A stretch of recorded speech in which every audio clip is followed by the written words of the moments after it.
Assalamualaikum warahmatullahi wabarakatuh. Perkenalkan, nama saya Muhammad Eka Fardiansyah, NIM 060407230093. Di sini saya akan menjelaskan tentang apa itu Adalatus Sahabah. Sebelum saya menjelaskan ini, apakah kalian pernah mendengar atau mengetahui apa itu Adalatus Sahabah? Ya, Adalatus Sahabah secara bahasa itu adalah bentuk masdar dari kata adalah ya dilu, yang berarti lurus. Dalam konteks adalah ini, dalam artian ini bisa diartikan sebagai i'tidalul khuluq, yaitu ketakwaan pribadi, kejujuran, atau dan lain sebagainya. Itu pengertian adalah secara lughawi atau secara bahasa. Tapi dalam pembahasan saya ini adalah dalam konteks meriwayatkan hadis. Seseorang atau para sahabat bisa untuk meriwayatkan hadis adalah memiliki beberapa syarat, yang salah satunya adalah yaitu adil. Dan seseorang itu bisa dikatakan adil apabila memiliki 5 kriteria atau 5 syarat. Yang pertama adalah harus Islam atau Muslim. Seseorang yang ingin meriwayatkan hadis, maka dia harus beragama Islam. Tetapi jika dia hanya mendengarkan hadis, dia hanya membawa hadis, maka tidak ada kewajiban bagi dia untuk beragama Islam. Itu untuk syarat yang pertama, harus beragama Islam. Jika tidak beragama Islam, maka periwayatannya akan ditolak. Itu syarat pertama, harus Islam atau Muslim. Untuk sekarang syarat yang kedua, yaitu baligh atau orang yang sudah dewasa. Baligh adalah orang yang sudah dewasa yang bisa membedakan mana yang baik dan mana yang buruk.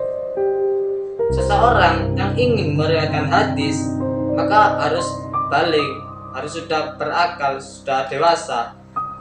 Tapi jika dia hanya ingin mendengarkan hadis dan dia hanya membawa hadis, maka masih kecil pun dia boleh, asalkan dia sudah mumayyiz.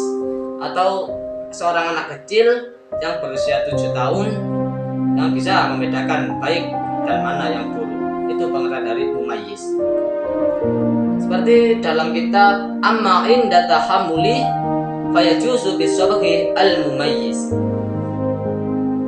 Ketika at-tahammuli, ketika dia duduk di majelis Rasulullah SAW masih kecil pun tetapi dia sudah mumayyiz, ayyatahammal al-hadis taqabalal bulugh, boleh membawa hadis, boleh mendengarkan hadis meskipun dia belum baligh.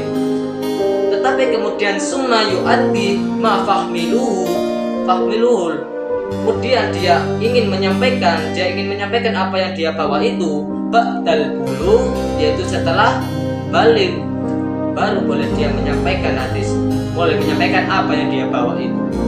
Seperti itu. Seperti contohnya pada zaman Nabi itu ada Ibnu Abbas, Ibnu Zubair, dan Nu'man bin Bashir.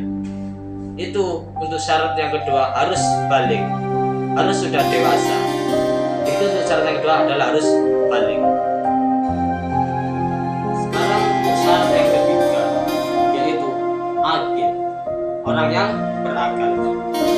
Seorang yang ingin meriwayatkan hadis, ingin menyampaikan hadis, syarat yang ketiga ini dia harus berakal. Seseorang yang akalnya tidak sempurna atau bisa disebut dengan gila, maka pernyataannya akan ditolak. Karena syarat yang ini harus orang yang benar-benar waras dalam akalnya maupun pikirannya. Ini syarat yang ketiga adalah harus berakal. Sekarang untuk syarat yang keempat. Syarat yang keempat ini adalah salamatul rawi minal fasik. Apa itu sifat fasik?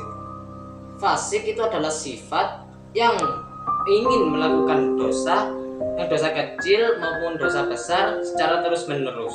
Ini yang disebut dengan sifat fasik. Seseorang yang melakukan dosa kecil atau dosa besar secara terus-menerus, maka dia disebut dengan orang yang fasik. Itu, maka dia tidak boleh untuk meriwayatkan hadis ketika dia dalam keadaan fasik. Karena Imam Syafi'i pernah berkata, walakin man tarakal kabair, dan bagi siapa yang ingin meninggalkan dosa-dosa besar, walakin mahasinuhu aksara min masawi fahuwa adlun. Seorang yang ingin melakukan kebaikan dan kebaikannya itu secara terus menerus, sehingga kebaikannya itu melebihi orang yang melebihi pada satu kejelekannya, maka dia bisa disebut dengan adil. Jadi maksudnya itu adalah jadi orang yang fasik bisa untuk menekan hadis, tetapi jika dia bisa merubah sifatnya untuk menjadi yang lebih baik dan terhindar dari sifat fasik, itu kalau menurut perkataan Imam Syafi'i, yaitu walakin man tarakal kabair walakin mahasinu aksara min masawi wa huwa adil. Itu untuk syarat yang keempat tadi, yaitu salamatul minal fasik, selamat dari sifat fasik. Baru bisa untuk menekan hadis ketika dia terbebas dari sifat fasik. Jadi, sekarang adalah yang terakhir, syarat yang terakhir, perkara yang terakhir itu adalah yang kelima, salamatul rawi minal karim wal muru'ah. Nah, seseorang itu yang ingin menekan hadis itu harus terbebas juga, harus selamat dari sifat kemuru'ah atau penurunan kewibawaan seseorang. Nah, muru'ah seseorang itu bisa dilihat dari apa? Muru'ah seseorang itu bisa dilihat dari tempatnya dan situasi kondisinya, atau adat istiadatnya, atau dan lain sebagainya. Itu cara melihat seseorang dalam muru'ahnya seseorang. Seperti contoh nih, misalkan ada orang yang ingin menekan hadis itu berasal dari Jawa Timur, tetapi ada yang ingin ingin menilai orang melihat hadis itu, tetapi dia berasal dari Jawa Tengah. Maka orang Jawa Tengah ini harus datang ke Jawa Timur untuk mengetahui kondisi di daerah Jawa Timur tersebut, mengetahui kondisinya, mengetahui waktunya, bagaimana adat istiadatnya, bagaimana urfnya. Maka dia bisa menilai muru'ahnya seseorang itu. Karena terkadang orang ini dianggap baik di tempat itu, tetapi dianggap jelek di tempat lain. Atau begitu juga dengan sebaliknya, dianggap di tempat lain dianggap baik, di tempat itu dianggap jelek. Maka kita tidak bisa menghukumi kemuru'ahnya seseorang itu. Jadi kita harus langsung menemui orang itu agar kita bisa tahu bagaimana sifatnya, bagaimana kondisinya, dan bagaimana waktu keadaannya, agar kita bisa menilai kewibawaan seseorang itu. Itu untuk kita melihat cara menilai seseorang, menilai kewibawaan seseorang. Seperti pada para ulama terdahulu itu juga ada yang ingin menilai ingin meriwayatkan hadis itu, melihat kemuru'ahnya seseorang itu juga harus melihat kondisinya, harus melihat situasinya, melihat waktunya. Itu cara melihat kemuru'ahan seseorang. Ya, cukup sekian, dan begitu penyampaian dari saya.